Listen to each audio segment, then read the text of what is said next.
Live in front of a fireside audience, it's the Stacking Benjamin Show.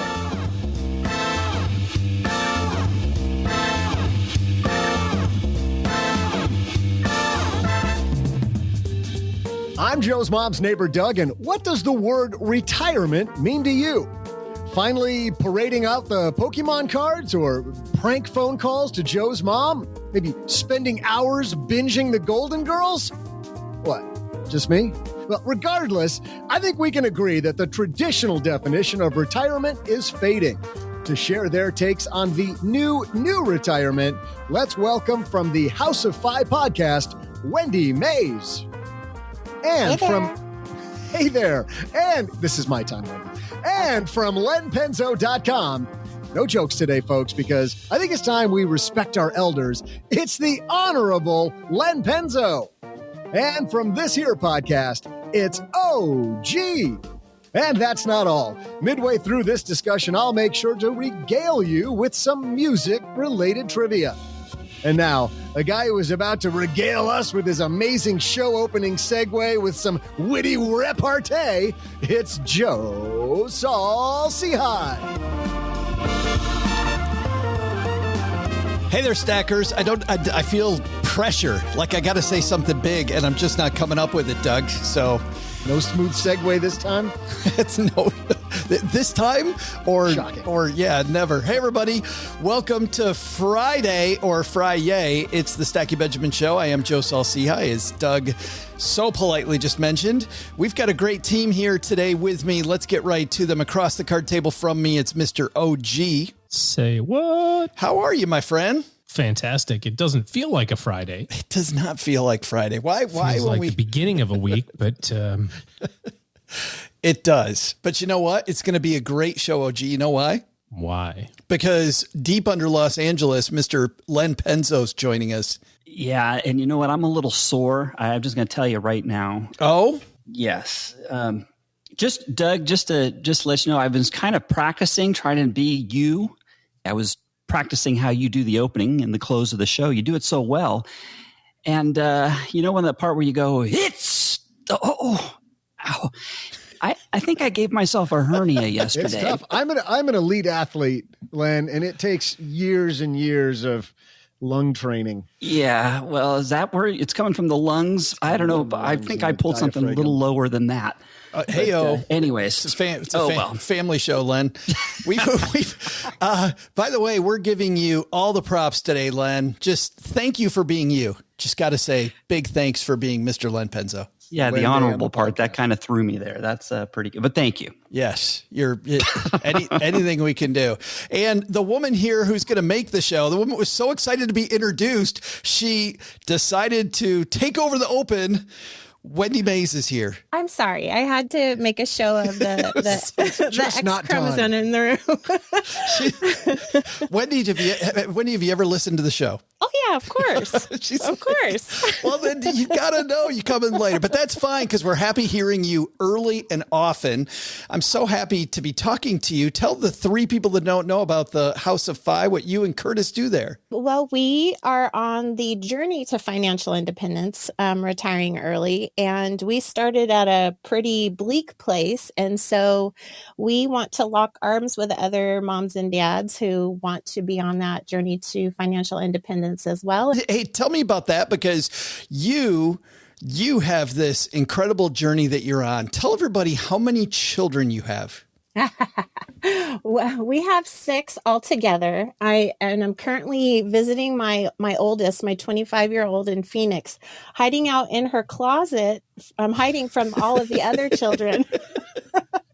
My youngest is 7 and my oldest is 25. And so 6 kids. And how you got there is an awesome story for another day. But it is, I know you guys live a full life. You have a lot of fun. And I love following what you do at House of Fi.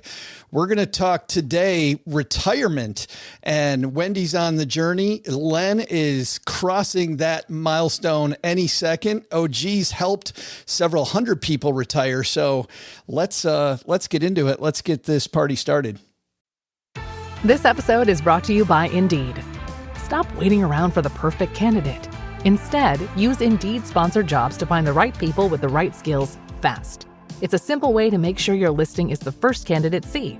According to Indeed data, sponsored jobs have 4 times more applicants than non-sponsored jobs. So go build your dream team today with Indeed.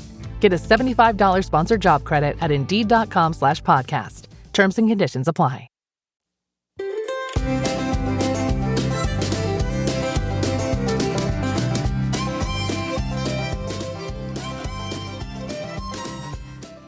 Today's piece comes to us from Minify, which is by our friend Adam. Adam wrote this great piece called Startup Fire, where he has this new, not really new idea, and I'm not really a fan of all the different FIRE acronyms that are out there. Coast-Fi and Fat-Fi and Lean-Fi. But for people that don't even know what FIRE is, it is financial independence, retire early. That's the movement. And Adam talks about startup this way. He says, using the skills you learned during your life in a way where you have full creative control and the required outcome is no longer generating revenue.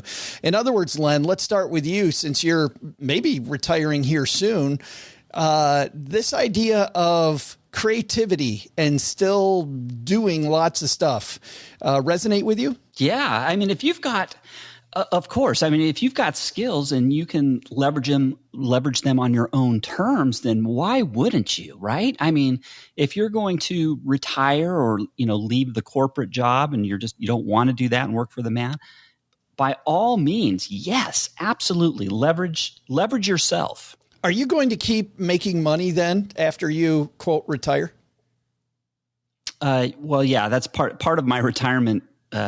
Yes, that's of course. Yeah, you will have some side income coming in. So this really absolutely does speak to you, because Adam works on projects here all the time, just to give people an idea of the piece that we're looking at that a lot of people in our audience can't see. We'll have a link, by the way, on our show notes page at stackingbenjamins.com.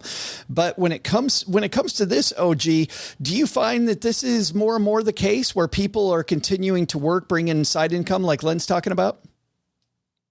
Well, I think even more recently with the Great Resignation, you're seeing that where people are just changing, from their full-time gig to their 3 part-time gigs or whatever it looks like, and focusing on the stuff that they want to do as opposed to kind of that 9-to-5 job, that we've been conditioned to recognize is not the thing that we want to do for the rest of our lives.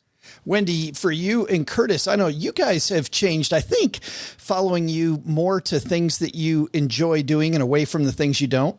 Yeah, more for me. Kurt will probably always work as a teacher. That's kind of his passion. But for me, absolutely. Though I would say that if I were on this journey maybe 15 years ago, it might look very, very different because we are creating and we're not relying on the income. I probably would have pushed myself, more to make an income out of this kind of phase in my life if I were younger. But because I just turned 50 and I have no problem with just sitting on the beach. Here. I mean, I love what I'm doing, and our intention is to generate income with our side business, but not so much so that we are 100% dependent on it. It's more about choice at this point. When you talk about earlier days, do you mean that you would have worked harder for income quicker to get here sooner so you could sit on the beach sooner? Or that you would have had this kind of halfway existence where you're working on creative projects because you like them and you can be a little bit more choosy? I guess what I'm getting at is that my mindset 10 years ago versus my mindset now is very different. And a lot of that has to do with adopting the boys. So that, I was all about like the vision boards and self-help and improvement and building a business. And I was going to create this humongous law practice and have, associates who were going to be earning our income for us.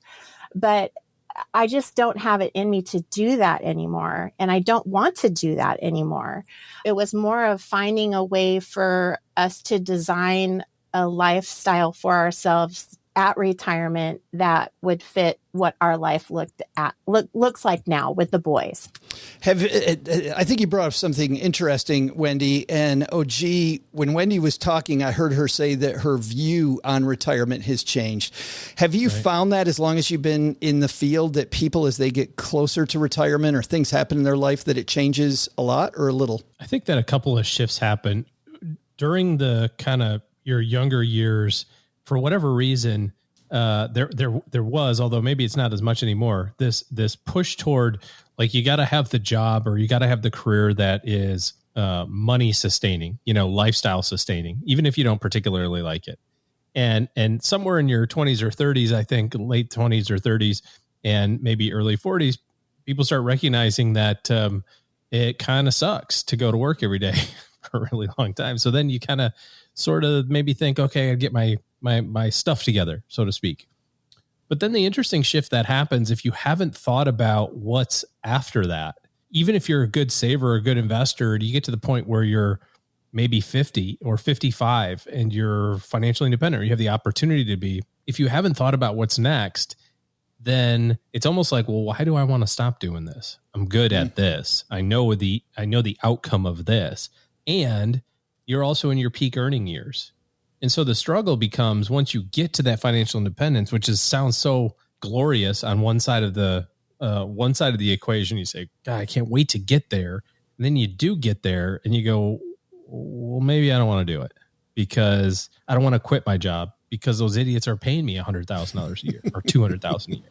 Is that where you're at, Len? Well, to OG's point, I've thought a lot about, what comes next, and I finally know exactly what I need to do, and it's follow the light. Just head for the light. That's what we're supposed to do. It's not a train. No. So just let go and head for the light. It sounds like you're dying. That's what's next for me. But this sounds horrible. But I bet, Len, there was a point in time where mathematically it was sound for you to retire, right? And then also in the back of your mind, you were thinking, but those idiots are paying me all this money. Yeah. Like, maybe I'll just hang out a little bit longer. And that's where I'm at still right now. I mean, when I think about what I'm going to walk away from, it's sometimes I'm kicking my, like, do you know what you're doing? By the way, it's breathtaking how much money you're walking away. Well, I get it. Compared to what I'm going to be earning in retirement, let's put it that way. Okay. Sure. I mean, it's hard. But somebody said I'm going to do it. I am doing it. I am doing it. Yeah, the notice is in. I guess a time management expert, Len, talked about this recently and said that we tend to undervalue time and we overvalue money. So in other words, you think, well, hey, I'll just stay there another year or two, right, while they continue to pay me. That's why you're kicking yourself. But when you think about time, we have no idea how long we're going to be here. Yeah. And what's funny is the lines cross. When you're young, you value money way more than time. And as you get older, up there into your 50s and you see the end zone there, and you realize time is precious and you don't want to waste it. Go toward the light, seeing the end zone. How morbid are you today? Well, I am sore. Remember, I told I'm feeling sore. I'm feeling my age. But no, I mean, hey, this is legitimate. This is stuff that, really, it's to have a frank discussion, and that's what I'm doing here. I mean, I know when you're in your 30s and 40s, you just don't think about it as much. But as I'm getting older, I'm thinking about it. I'm not trying to be macabre or anything, but it's just life, Wendy, it's no big deal about, it's just the way it is. Wendy, you said you just had a milestone birthday. Happy birthday, by the way. Thank you very much. Did you find that changed your outlook as well? Yeah, but it was a long time coming. It was about 5 years coming of just a shift in what I needed, what my family needed. But 50 did hit me pretty hard, and just realizing, like, gosh, that's half a century. Right. Our bodies are, they don't recover like they used to. And, your skin isn't the way just everything. And just starting to realize like, I'm on the downside and I should, stop putting things off. Like it's time to do the things and go after the things that I've been putting off for a long time, waiting for it to be, the ideal moment. We heard this song from the Eurythmics on the radio that they came out with a few years ago when they got back together briefly to make one more album. And the song was called 17 Again. And Annie Lennox was singing, I Feel Like I'm 17 Again. And Cheryl turned to me and said, would you want to be 17 again? And I'm like, oh, hell no. I like where I'm at here. Wendy, I don't know about you. I like where I'm at too, but it's in my mind. I feel the best in a lot of ways than I have in my whole entire life. I feel like our marriage is in the best place it's ever been. My relationship with my kids is the best it's ever been. I love where we live. I love where we are financially.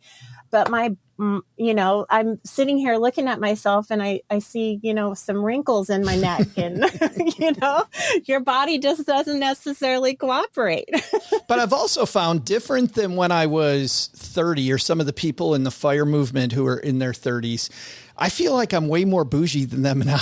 I look at the amounts of money that they would retire with. And I'm like, yeah, I don't think I want that. Do you feel the same? Have you gotten more bougie? Bougie. See, I would think bougie means you want more. That's what I'm saying. That's exactly what I'm saying. Want more. Oh. No, and as a matter of fact, like my husband, I go round and round about this. I feel like if we wanted to, he could quit right now, and we could move somewhere with a really, really low cost of living, and we would be fine. But he has kind of this monthly threshold that we need to create. That we're on our way to creating, which, that's what he needs to feel comfortable and be okay. So that's what we're waiting for. Well, I think that's what it is for me, more comfort than anything. Len, have you found have you gotten more bougie as you've gotten closer? Well, you know what? I'm totally free spending. I mean, it's been for quite a while now. I don't give anything a second thought at this, on when I'm spending. But as soon as I retire, that has to change. And that will change. And that does kind of, I'm a little uneasy, but I mean, I'm going to be fine because me and the honeybee, we don't spend, we spend way, way below our means. We're very, we have simple tastes. But still, I'm going to have to think about that. Right now, if I want something, I just go get it. That's just how it is. And I want to just go back real quick because you were talking about, hey, would you go back to 17? Would you want to be 17 again?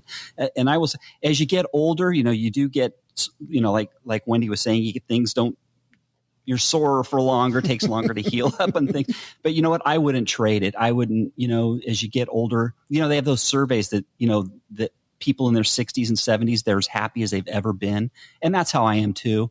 My father-in-law, who's 78, he still to this, he always says, and I love the saying, he goes, youth is wasted on the young. And that's, I kind of find that true, but you know what? It's just, it's our life journey, and just enjoy it the whole way. And it doesn't get worse. You talk about getting older, but it's not a bad thing. In this piece, Len, he talks about failure and about now he can be creative and not worry about failing anymore. And that kind of hit me hard because I feel like failure is such a great boon for creativity. The threat of failure, I believe, makes you more creative. Did you feel that way, or did you like this idea of I can be creative without threat of failure because I have enough? Well, yeah, it's always easier to know there weren't going to be any repercussions. But, as an engineer, and I've done this in research and development, I mean, failure is part of the game. And yes, actually, you learn more from failure than not. So when you're young, you should not be afraid of failure. And that was one of my problems when I was younger, too, is I was afraid of failing in just doing things wrong in life in general. But I was also afraid of failing in my investments. And that was that held me back too. I didn't invest as I probably should have. I should have taken more risks younger in life. Because I was afraid of failing there. And again, when you're young, the beauty of being young is you can make mistakes and you have the time to recover. So, relish that and take advantage of it. Wendy hanging out with us on Fireside says 50 is so young. I agree with that, OG. I mean, listening to Wendy and Len and the way that they've changed over their life, I feel like when we talk about planning, for flexibility is going to be so important. I'm not sure that I agree with the statement that 50 is young. Easy, man. Easy. All you old people. Hold on there. My aching joints and my bones hurt so bad and my throat hurts from whatever you were doing.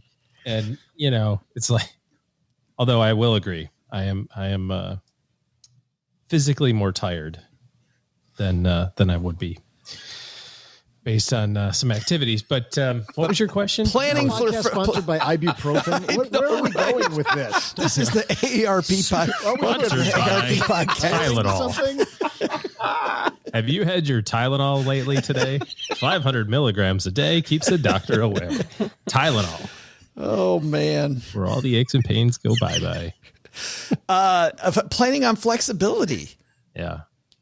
And not flexibility like aches and pains flexibility, that things are going to change. Although that would help if you did some stretching. That your mood is going to change. Like that comedian where he said he had to just do his ankle stretches because his ankle wore out. It's like now I have to just do ankle stretches every day because it's wore out. That's all you got to do. It's a whole workout just to get out of bed. Yeah. I mean, I think that a couple of things that I've heard being talked about here, I think is really the most important stuff. And if nothing else has been a lesson over the last, 2 years or so, it's that, tomorrow isn't promised to everybody. And we would say that quite flippantly 2 years ago, but now we know, we've had some recent examples of that with all the health stuff going on.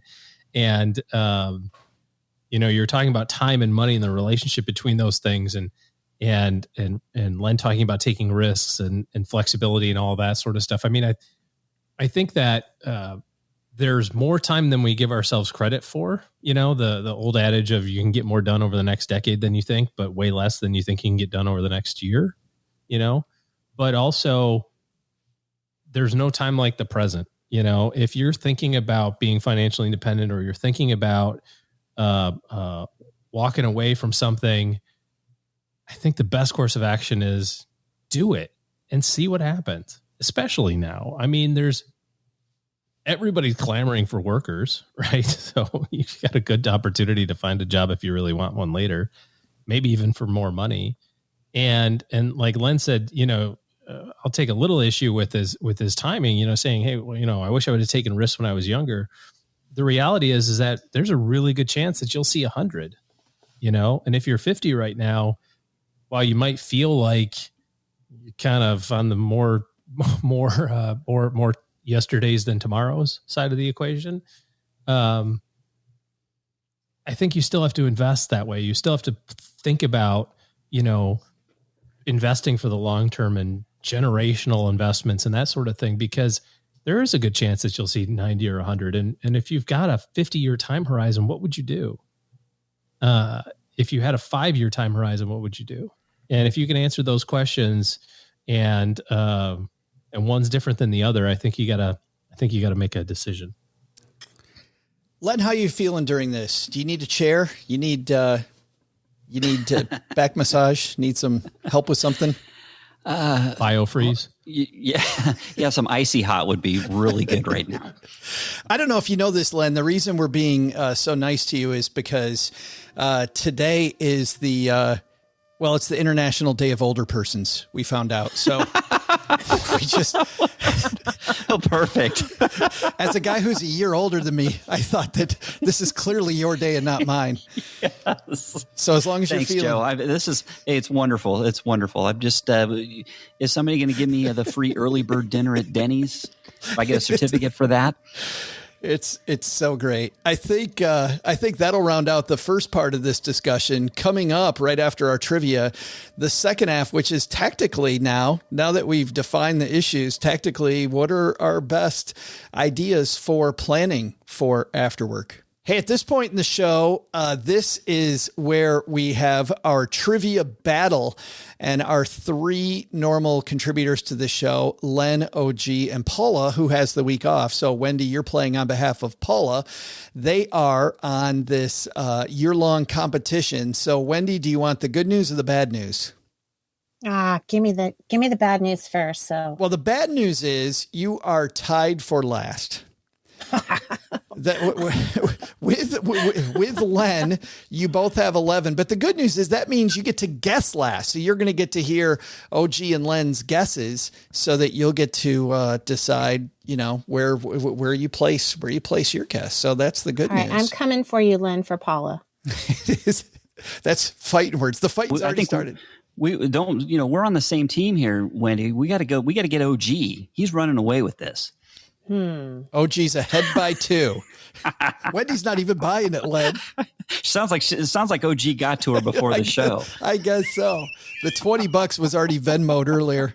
You missed out. You're going to get Costanza'd. Speaking of Costanza, we've got Doug here with a little rant for our friend Len today on his very special day.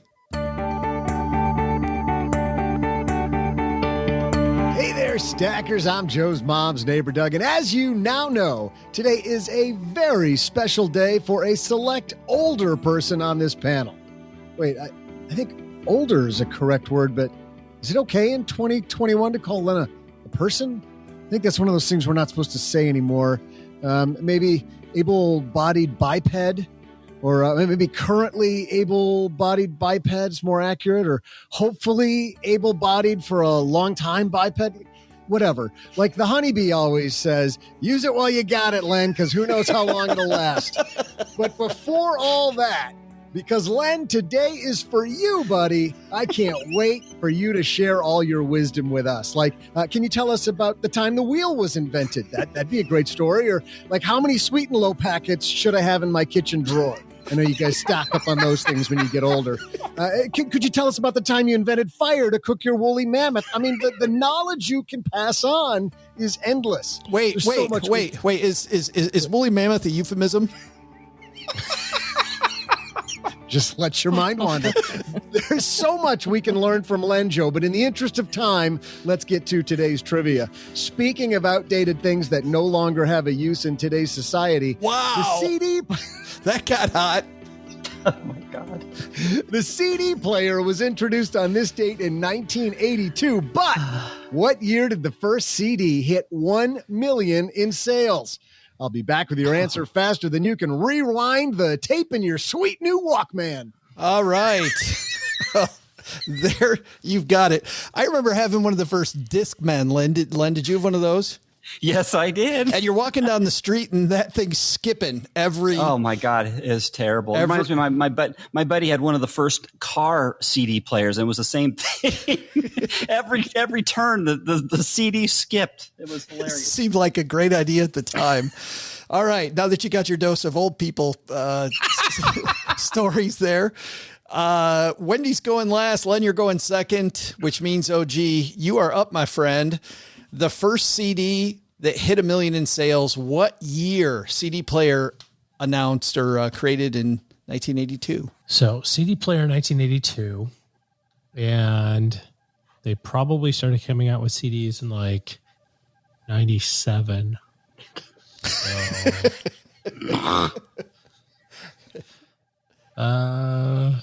Hey, wait, hold on. What are you talking about? Are you talking about like a CD album that hit? Okay, that's what I thought. Yes, okay. Album. A single CD album, like what? Okay, like the Beatles, right? You were gonna say what album it was. I was. It was probably the Beatles. Beatles were around in like 18 something, right? 1840, right.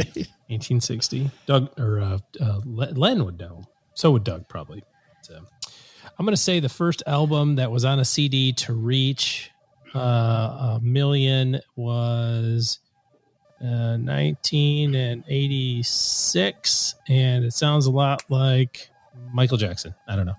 Oh, Michael Jackson, 86. Or U2 or something. It'll be something like that. You're trying to get bonus points by adding the artist in? I think he is trying to flex here, maybe. Len, how about you, man? Well, I'm trying to think. Okay, so I know that my buddy had the CD in his car. That was my first year working. Let's see, that was 88. So I'm sure I had my CD player before that, obviously, for at home. Yes, I did. Wait, did I? Oh, I can't remember. I think I did. We're shedding listeners by the thousands right now. Yeah. I think it was before that. I think I was in college, and I think I had CDs when I was in college. And if that's the case, I think 86, 85. Well, let's see. I'll say 85. Going with 85. Well, Wendy, 86, 85 taken.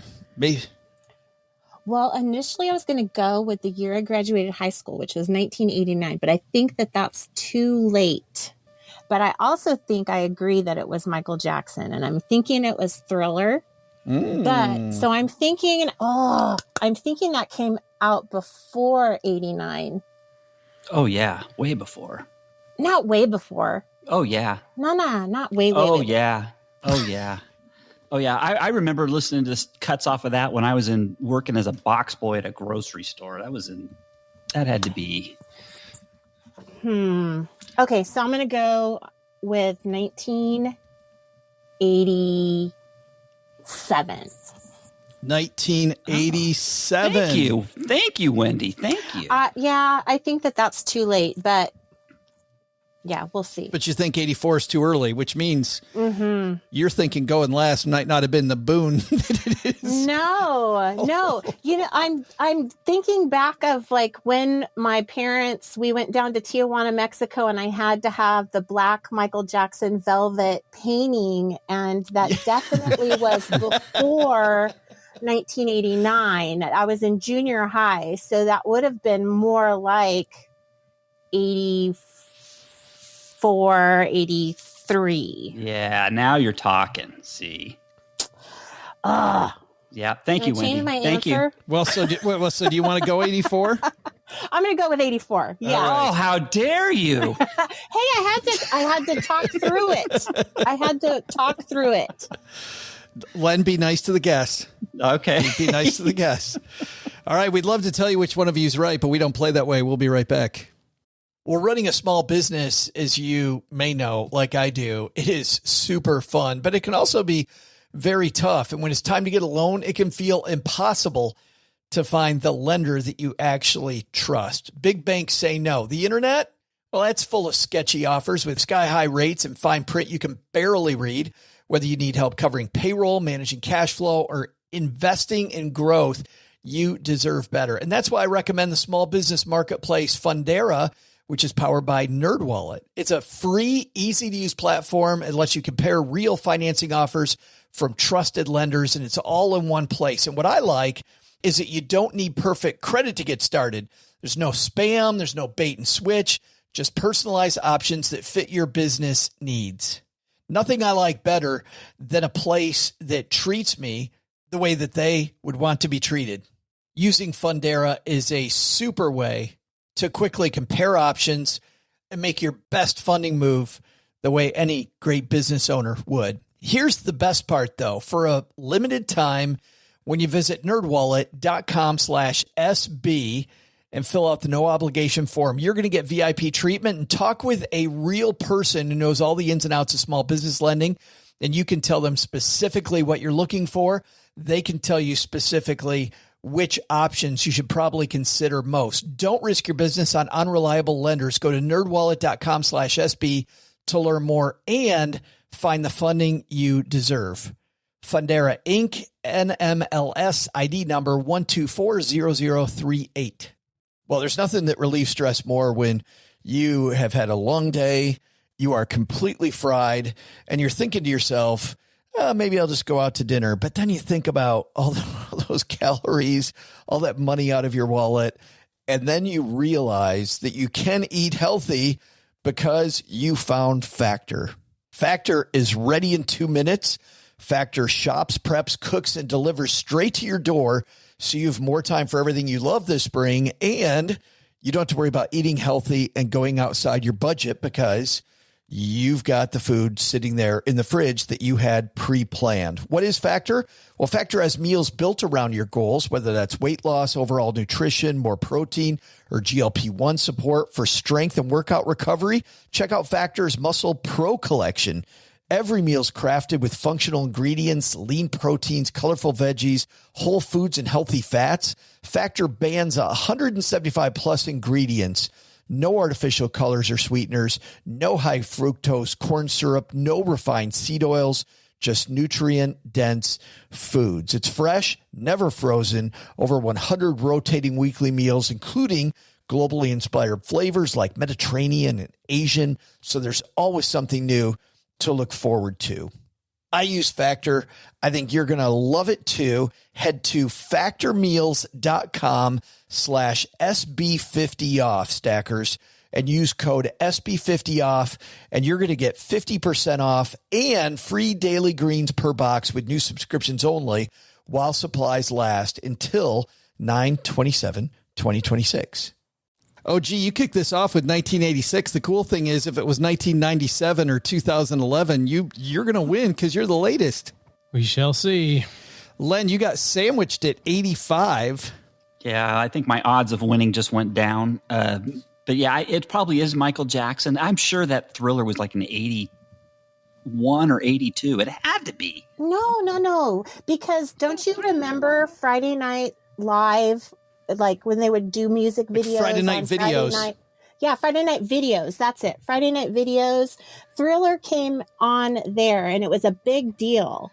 And like I can remember where we lived. I can remember like this is when I was in high school during Thriller. I'm sure I was in high school during Thriller. Right, but you're younger than me, so that makes sense. We are. That's right, Grandpa. So, Wendy, you've got 84 and before. So let's find out which one of you three is right. But do we back off, Doug? Do we back off the gas on Len yet, or do we have more to go? Oh, there's material for days. Let's rant about Len for a little, and then we'll give you the answer. Hey there, stackers. I'm Joe's mom's neighbor, Doug. And in honor of all the older people around the globe, we're celebrating our very own Len Penzo, a resident able-bodied biped or whatever. Hey, Len, remind us, how'd you survive the Titanic again? Is that... Anyway, what about babysitting Betty White? Was she the little minx? I hope she was. Len, on this, your special day, we also forgive you for any technical difficulties you're inevitably having recording this podcast. Wait a minute. The bad news about that line is that we wrote that before. Did you really? Before today's technical difficulties. Right on cue. Len always satisfies.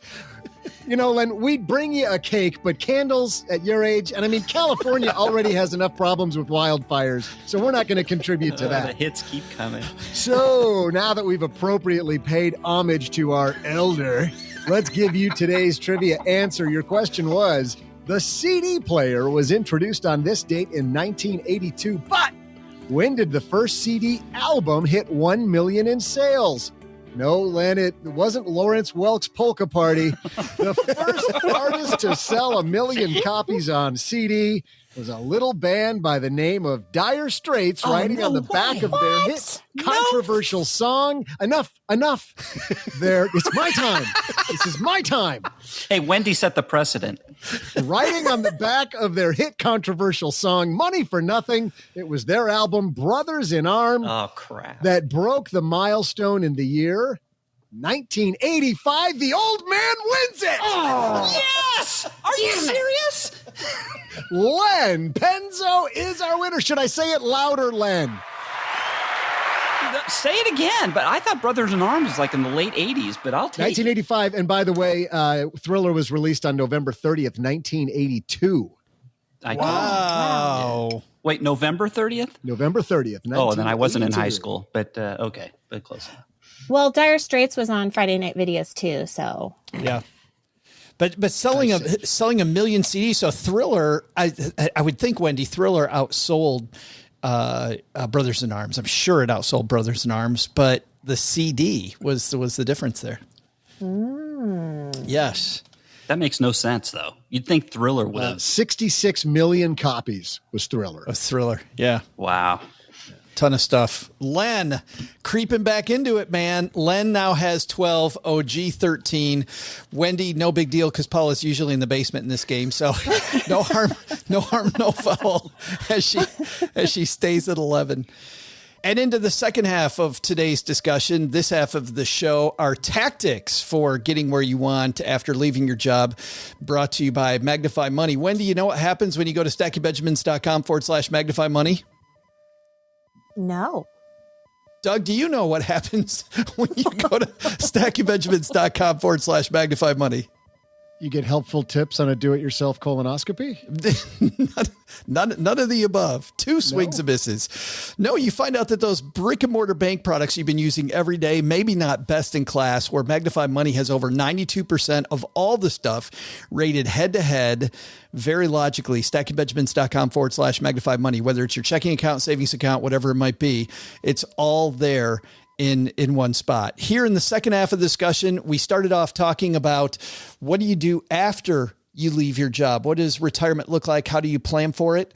Let's talk about some best practices. Wendy, as you think about life after work, kids are now gone. It's just you and Kurt. How are you planning for that? How have things changed for you? Well, as I said a little bit ago, I have no problem just sitting on the beach. So, so I plan to do a lot of reading, but I also have lots of things that keep me busy. I've got, the YouTube channel, and I write. And I think that, that's just part of my nature, is wanting to help people. So I don't ever think that I will stop doing those sorts of things. It may not be the podcast or the YouTube or whatever, but I think I have a need to be involved with other people and helping them and empathizing with them and all of that. So whatever it is I do, it will be kind of in that vein. But I think the key is you spend a lot of time, though, thinking about what you want, where I feel like most people start with their investments. You're starting specifically with the goal. Yeah, we've kind of done that from the very beginning. Is we reverse engineered kind of, this is what we want. What do we need to do to get there? How do we make that happen? So every part of our journey these past 3 or 4 years has been with that in mind. OG, people getting ready to turn that corner and thinking about what they're doing after retirement, your best tactical advice to start wherever you're at now? I think you have to define what exactly it is. When you're thinking about financial independence or you're thinking about retirement, you've got to set your sights on what exactly do I need income wise to be able to pull that off. And there's a minimum threshold. Wendy, you were talking about how that you guys have that kind of minimum number in mind before you'd be open to exploring, other things. But remember, that number isn't it's not your top line income, because with your top line income, you pay taxes and you have debt payments and you have, savings that you take out of that. So your living expenses are often quite a lot lower. And if you know what that looks like, then you can start making decisions about what in that lifestyle expense number is something that's going to continue into my financial independence time. Len was talking about this, that he spends willy-nilly right now, but will have to really buckle down. My advice to Len would be, hey, start living that life now. If you're concerned about it, live the life that you think you're going to live in 6 weeks from now or 6 months from now, today. So the first thing I would do is get a sense of what that lifestyle expense number looks like, because when you have that, then you have an idea of how much money you need to get, or from that, you can get an idea of how much money you need to accumulate in order to be financially independent. What about outside income streams? Wendy, are you thinking about other income streams once you and Kurt, quote, retire? Oh, 100%. Our situation, we're not going the traditional FIRE route where we are saving 25 times our annual expenses, we're creating monthly income. So because we started this much later in life, and this kind of goes into, our message for people who are maybe finding this movement later in life, is that you might need to think outside the box because you have less time to save that money. So for us, it is about creating income streams. So I love that idea. We've got rental properties that are going to give us, X dollar amount. We've got Kurt will get a small pension at 55, which is going to give us another part of that dollar amount. And then now we're building these businesses that will then hopefully give us the remainder of that dollar amount. So even though we are investing for retirement and we're doing it at a pretty good percentage rate, we don't ever intend to use that to actually live on. And when I forget who said it, but talking about generational investments, that's in the forefront of our mind. We're trying to change our family tree here and leave something for our kids. So by creating this monthly income through either passive income or business income, other income for our retirement, we're able to kind of keep this other egg for our kids. OG, back to you. There's something Wendy said there about creating generational income streams. I feel like you talk about too often, and when I was a financial planner, I would meet with people and they'd say, yeah, I'm all set. Yeah, I think I'm good. But I never felt like they were thinking beyond their own goals. Wendy's already thinking about not just what she wants, and she's not there yet, but thinking about like legacy planning. I think that becomes a lot more powerful. There was an exercise that I did a couple of years ago, and you can work it out on Excel or a calculator. But I thought, okay, I have 3 kids, and I would hope that each one of my 3 kids would have 3 kids, which would be 9 grandchildren. And then I thought those 9 grandchildren would have 3 kids, so there'd be 27 great grandchildren. And I thought about what would be a really mind-blowing, just out of this world amount of income to live on, to be financially independent. And I decided that number was $25,000 a month. I don't know why. That was the number I picked. And I thought, how long do I have between now and when my youngest great grandchild retires to accumulate $25,000 a month in tomorrow dollars for that group of 27? And I don't remember all the exact particulars at this moment, but it was something like I had 110 years, would be about the first time that my great grandchild would reach retirement age. And I needed something that would pull off something in the neighborhood of about $200 million of income every year, because that's how much inflation would affect it. Yeah. Pocket change to a guy like you. That's a small amount. So how much money do I need in an account to be able to pull off that income? And I remember the number being somewhere in around $7 or $8 billion. Just a few coins. But the interesting thing that came out of that was, so how much is that today? If I've got 110 years to work on it, and again, I'm just kind of sort of remembering it, and I've got to get to $7.5 billion. I mean, it seems incomprehensible. I mean, people look at their goals right now and say, well, I've got 20 years to get to $1 million. I'll never make it. I got 100 years to get to 7 billion. How much do I have to invest today? And the number is something like 250,000, which is not zero, right? That's a significant amount of money. Yeah. But it's also not anywhere close to the number that you would think it would be. And I think the power of that is to recognize that when you give yourself more time, and when you say, hey, I'm 50, I'm running out of days, it's like, no, you're not. You work for 20 more years if you want. My grandfather worked till he was 90. He owned his own business. He quote unquote worked, he wasn't putting shingles on a roof. That's for sure. But I don't think we give ourselves enough time. And when you think about it in these bigger time frames, and you expand life beyond what you might think your life expectancy looks like, it's just mind-boggling the amount of stuff that you can do for other people, or for, your family, or for other places that you care about, when you give yourself enough runway, Yeah. No, whenever I hear I'm all set or I think I'm good, my thought process is I don't think you're thinking big enough. And don't get me wrong, it's great to be fine and to know that you're going to be okay. Right. But man, how much more power could you have? Could you wield? I remember doing a workshop with a financial planning workshop, and a guy came up to me afterward and said, "I think I'm all set." Of course you are. That's why you came to the free dinner. Because you needed some free rubber chicken. Because you needed some food.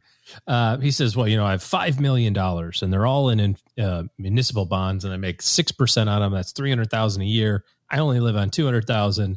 I've been doing it for 20 years. I'm 75 years old. There's nothing it's tax-free income. Like what else could I possibly need? And that was my exact response to him. I said, yeah, you're just not thinking big enough. He says, well, I have $5 million. I said, good for you. But if you would have invested your money correctly right now, you'd have $150 million and you'd be building a children's hospital. But I have $5 million. It's like, I know, which is awesome, by the way. But think bigger. Yeah, I love that. Wendy, is there something that you see, because you're in this fire community, you talk to people all the time, of course, on your show, you've interviewed lots of people. Is there something you feel like people are missing when it comes to what they're going to do once they retire? Well, I think they don't think practically. And I think that some of that is that I think we work so hard, and a lot of I experienced that, a lot of career burnout and just living that for a long time. And so you envision this retirement where you just don't have to do anything, but that's just not practical. And I joke and I say that, I have no problem sitting on the beach, but could I do that every single day? No, I have to think about what other ways am I going to get fulfillment? How am I going to have a purpose? So really thinking about your purpose and envisioning what that looks like. I think there's some balance in your planning too, because of your kids. Like, I feel like you've got this, you don't want to save everything for this tomorrow that might not happen. I don't want to put words in your mouth, by the way, but this is just a feeling I get, that you also want to enjoy the kids while they're here now. Oh, 100%. That was a lot of it. My 25-year-old, when she was little, we were in the thick of it. We were struggling. We were building our careers. We were, trying to chase this American dream. And so she didn't get the mom and dad that our little ones are getting. She didn't get, being able to just leave and go visit her sister in Phoenix and, spend the day at the pool, or, go on all these vacations and just spend time with mom and dad doing more quality stuff.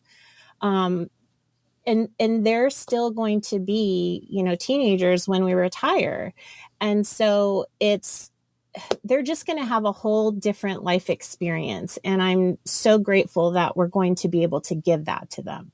That is so cool. It wouldn't be live on Fireside if we didn't have Len Penzo having trouble. Len, are you back? I think so. Can you hear me? You are back. When it comes to your planning, then let's talk about the tools that you've used, because I know that you obviously use. Is it Excel spreadsheets? Is it? Yeah. Is it? There's not one calculator out there you really like? Well, there's various retirement calculators, but they're kind of generic. But there's tons of them out there on the internet where you can just enter in how much you have, how long you think before you're going to retire, how long do you think you expect to live, stuff like that, and you can fill in the numbers, and it gives you kind of an idea. I have one at my work that does these Monte Carlo runs, simulations. Simulations. So, which is really cool. But yeah, just the Excel spreadsheet and just basic planning. You can't overthink it. I think you can kind of dumb it down to the point where, really all you do need to know is, estimate how long you think you're going to live, be very conservative, and then pick the age you want to retire and your expected returns on your investments while you're retired. And you can kind of get a good thumbnail idea of whether you have enough or not. You won't know for sure, but That's where the Monte Carlo runs come in, which is really nice because it'll run all kinds of different scenarios and get probabilities of, you get like a bell curve of probabilities. So last thing from you nice. Before we wrap up this second half of the show is, did you hear what OG said, or were you lost trying to get back? When OG, I was in the light. Joe, and I found my way back. I found the dark hole there, and I'm back. The bad news is, sorry. We're talking about you being the old guy, and I'm only 1 year behind you, and Wendy's only 3 years behind me. So Wendy, the light's coming for you too. So. You see what you guys have to look forward to? I'm trying to be the trailblazer for you. That's good. The second lead goes off into the Hey, let light. me just say one thing. I don't know what OG said, but let me just say how one thing I do, you got to think about. And again, it's what, and OG might have said this, what are you going to do when you retire? I mean, life is long. It's a long, long time.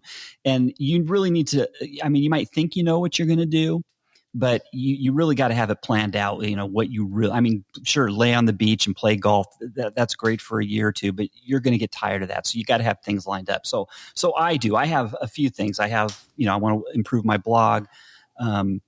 But I also have two other very interesting. I have a business idea that I want to pursue, and I'll talk about that in coming shows down the road. But first I got to get it going. And then the other thing is I actually want to try. I know somebody who works in a cannery or who cans and makes orange juice and puts things like that. And I kind of want to try my hand at. I have a couple recipes, and I'm thinking about venturing off and trying canning some recipes and selling them. So we'll see. Well, the piece that OG talked about was playtesting. You talked about being a free spender now, and he mentioned that you should try playtesting being on a fixed budget, Len, while you still have you've got a job, you've got recourse. Playtesting? What does that mean? It means backing down your spending. You talked about being a free spender now, but practice it now so that it's not this culture shock. Len retires and the family goes on lockdown. Yeah, that's probably a good idea. We've kind of done that. And, I've talked about that in the past where we have these little drills of layoff drills, I used to call them, where, would say, hey, if I'm going to get laid off and our income's going to drop to this level, what are we going to be spending on, So but playtesting, I guess, is really putting the pedal to the metal and not really making it. So yeah, that's a good idea. Yeah, we talk about doing that too during retirement, or take these mini retirements instead of saving it all up for later as well. Hey, that's going to do it for today, everybody. Let's find out what is happening where all of you are. OG, we'll start with you. Any big plans this weekend? Kicking off October? None. Isn't that fabulous? That's hanging out. Fabulous. Yep. Love nothing weekend planned. Love that kind of weekend. Mr. Penzo, what's going on at lenpenzo.com? Well, it's a good one for all of you people that get trick or treaters. This what we have is the 10, and I polled my kids. Now this is an old article. This is from when my kids were 10 and 11 years old. But I polled them what was their favorite Halloween treats. And so I've got their top 10 Halloween treats. So if you're going to give out goodies this Halloween, you got to come by lenpenzo.com. Make sure you're giving out the right stuff. Yeah, don't give out any of that horrible candy. But the full size makes it all better. No matter what the candy is, yes. You hand out the full size and everyone's happy. I remember neighbors we had close by that just for people on the street, those kids would get the full size because they were the neighborhood kids. That was fantastic. Yeah, we have neighbors in our block too. They give the big to the local kids, the real neighborhood kids. Just to make you look bad. Ones. Yeah, exactly. But those giant bars. Oh my God. Oh, the giant bars. The giant bars. Yeah, the dude's a dentist, isn't he? He's something like that. Yeah. Yeah. Wendy Mays, thanks for hanging out with us. Oh, so much fun. I'm so glad I got to hang out. I'm so glad you did too. And on Len's special day, you got to be here for it. What's happening at House of Fi lately? We're just trying to, keep our videos out every single week. And that's really about it. We just got monetized on our channel. So that was a big milestone. Saw that. Super excited about that. Yeah. Yes. Well, the videos are so good. And it looks like you guys have so much fun making them. I tell you, man, I have a face for audio. So better you two than me. It's more manageable. Doing an hour long podcast, it was just a lot. It was a lot for me to do. I have no idea what you're talking about, Wendy. It's just much more manageable. And it's weird. I just feel like I have a more connection. I know I'm not looking at anybody, but I feel like I am. I don't know. It feels like you're talking directly to me. And by the way, we'll link to your YouTube channel on our show notes page at stackingbenjamins.com. All right. That's going to do it for today, everybody. Doug, you've got it from here, man. What should we have learned today? I'll tell everybody what they should have learned today, Joe. First, forget traditional definitions for retirement, or maybe the semantics altogether. Retirement is just a transition from working for someone else to using those same skills however you want in a way that you choose. No matter your goal, go get it, Stacker. Second, it might be a good idea to test your retirement budget by implementing it while you're still employed. But the big lesson? Turns out, when I called Len our resident elder, Joe's mom took issue with that, and now she's making me sit down for some prunes and tapioca while I listen to her whole life story. Speaking of the Titanic, I'm going down.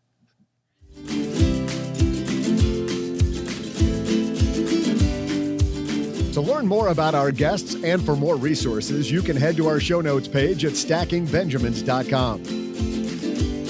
For more Wendy Mays, just head over to houseoffi.com. And in celebration of the International Day of Older Persons, head over to lenpenzo.com/denture care and glean some age-old wisdom from Len. Hey, Joe, just an idea, but when it's International Grumpy Day, I think we can celebrate OG. I totally agree. Next week?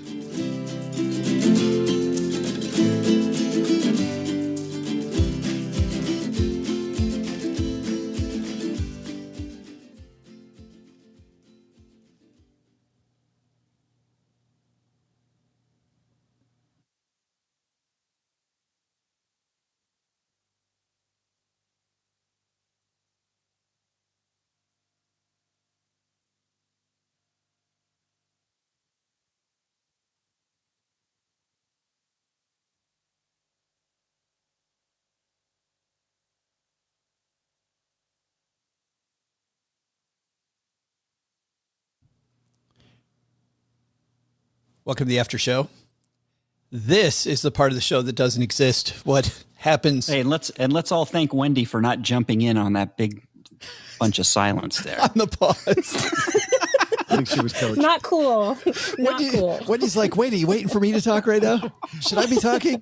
This is awkward. I must say something. That's right. There's a space. There's a space. Hey, we had since it's Len's big day, we had a friend of ours on Instagram, Eclectic Esoteric, sent this to us, and listen to Who Must Have a Side Hustle. This is an FM radio commercial. Check this out. On whatever I've done with it, it's 60 to 90 days to even figure out that they're the victim of this crime.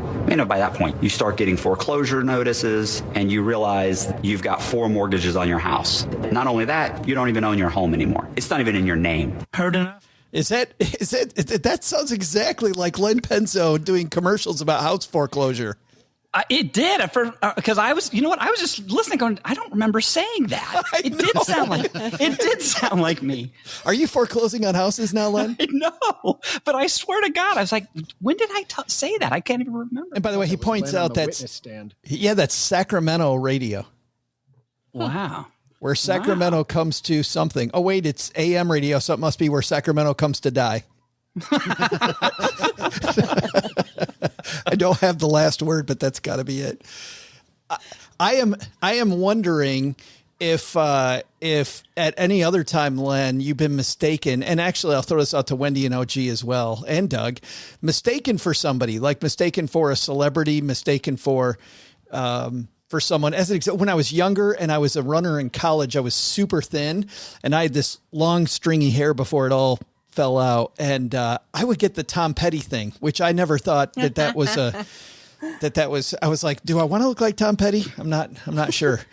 But okay, so I will tell you, I've people say, and hey, they say in the old days they said Bronson Pinchot is who they said I thought you were going to say LeBron when you were starting that. but then, and I don't see this one. People will say Ed Norton Jr. also. Oh, I don't see that.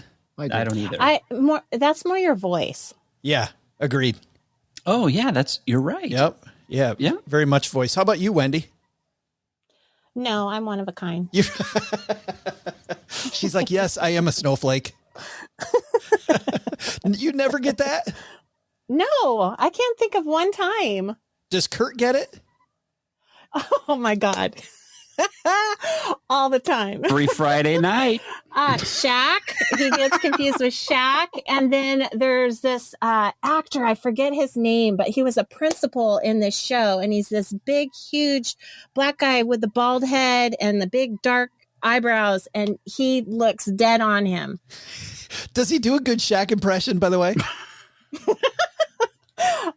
No. Not very good. How tall is he? He's 6'4". Okay. And 300.